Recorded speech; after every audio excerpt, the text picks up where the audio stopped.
Forget the frontline maps. Forget tank counts or hypersonic missiles. Russia's biggest military problem right now isn't standing across the battlefield. It's standing right next to you, holding the same rifle and whispering, "Why am I even here?" That's not a hypothesis. It's a fact leaking from the trenches, from drone footage, from telegram messages sent at midnight by soldiers who no longer believe in their own war. A fact the Kremlin is desperately hiding from its own people and from the world. Putin has known about this problem for a long time. He has used every tool to stop the moral rot. He quadrupled bonuses. He imposed 16-year prison sentences for desertion. He deployed Chechen blocking detachments to shoot fleeing soldiers. He recruited mercenaries from Nepal, Cuba, and Africa. 4 strategies. Each worked for a while. Each collapsed. Because nothing can replace the will to fight. Money was first. A 1 million ruble bonus, about $11,500. For men from Russia's poorest regions like Buryatia or Dagestan, that was life-changing. Recruitment soared. Then the real death toll leaked. Wives called wives, telegram groups filled with names. Once the math became undeniable, that most recruits wouldn't come home, money lost its appeal. An unexpected side effect emerged. Tens of thousands took the cash and then deserted before even reporting for duty. They vanished into other cities, into Belarus. Money didn't buy loyalty, it bought a ticket home. So Putin turned to punishment, 16 years in prison for desertion. But frontline logic transformed. Better 16 years in a warm jail than dead tomorrow from a drone. Desertion cases exceeded 20,000 in 2026 alone, and that's only those caught. Some soldiers even committed minor crimes on purpose, just to get arrested and sent far from the trenches. Punishment designed to terrify became a humane escape. Next came blocking detachments, Chechen units with orders to shoot any Russian soldier who retreated. For a while, fear of instant death from behind worked. Then, soldiers adapted. They stopped running backward. They started running forward, toward Ukraine with their hands up. Surrender rates exploded. A soldier caught between 2 fires realized that backward was just as dangerous as forward, so he chose to exit the system entirely. The 4th failure was foreign mercenaries. Recruiters promised construction jobs in Russia. Instead, passports were confiscated, and men from Nepal, Cuba, and Uganda were thrown into the deadliest trenches. A Ugandan citizen named Richard surrendered on his 3rd day. In his interrogation, he said, "I don't know who I'm fighting. I don't know whose flag that is. I just want to go home." Every week, 2 or 3 foreign nationals surrender through Ukraine's I Want to Live chatbot. Over 700 mercenaries from 40 countries have been captured, and each one sends a message to Russian soldiers. If clueless foreigners are running, why are you still here? But the most cynical policy of all is the swap trap. Both sides exchange prisoners periodically. More than 6,000 Russian and Ukrainian soldiers have been swapped. But Putin added a twist. Swapped Russian soldiers aren't sent home. They're sent straight to penal battalions, the deadliest front lines, no rotation, no hope. Of approximately 237 swapped soldiers in one period, nearly all died within weeks. 4 were captured a second time by Ukraine. This news spread like wildfire through Telegram. The message was brutal. If you surrender and get swapped, you still die. If you stay on the front, you die. But if you surrender and never come back, at least you have a chance to live.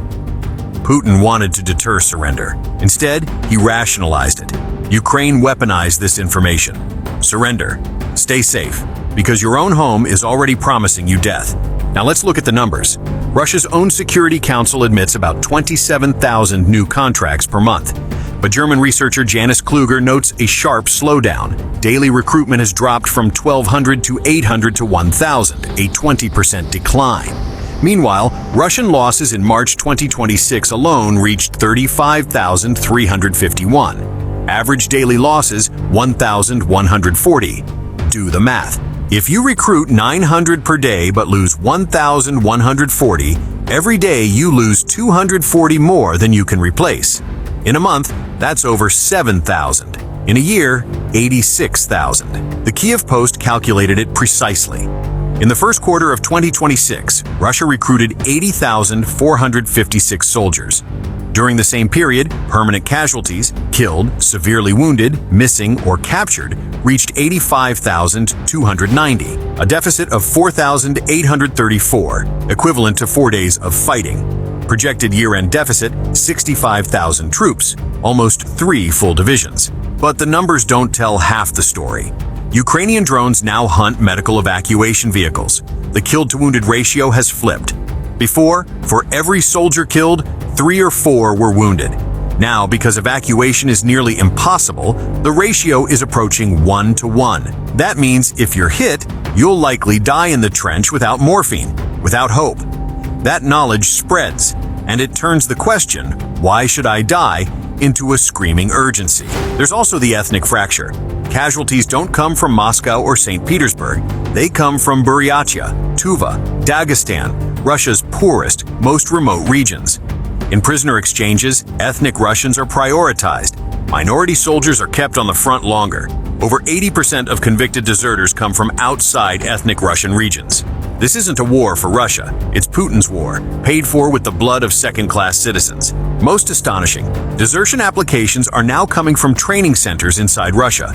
Soldiers who haven't even seen combat are already planning their surrender through the Telegram chatbot. They ask, "Where is the nearest Ukrainian position? How do I cross without being shot?" This isn't fear. This is total loss of belief. Military historians will recognize the pattern. It's exactly the 5-stage process that collapsed Tsarist Russia in 1917. Stage 1, morale collapse.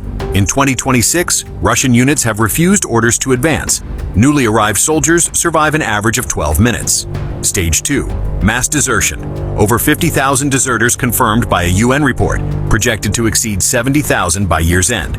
Stage 3, fraternization, befriending the enemy. Russian soldiers now schedule their surrender with Ukrainian drones via chatbot. Yes, schedule. Stage 4, frontline collapse. In April 2026, for the first time since August 2024, Russia lost net territory. Only 46 square miles, but the trend has reversed. Stage 5, revolution remains a question mark, but the shadow of 1917 grows darker every day. To understand the scale, compare to Afghanistan. Between 1979 and 1989, the Soviet Union lost about 15,000 soldiers over 10 years. Afghanistan brought down the Soviet Union. In Ukraine, over 3 years, Russia has suffered more than 500,000 permanent casualties, 30 times the Afghan figure in 1/3 the time. What will that do to Putin's regime? Of course, Russia still has strengths. A population of 145 million, 27,000 new soldiers each month, salaries that still attract the desperate poor. And Ukraine also suffers from war fatigue. But here's the structural difference. All of Russia's strengths are on the input side: population, money, mobilization. The output side, death, wounds, desertion, surrender, now consistently exceeds input. The gap isn't closing. It's widening every month.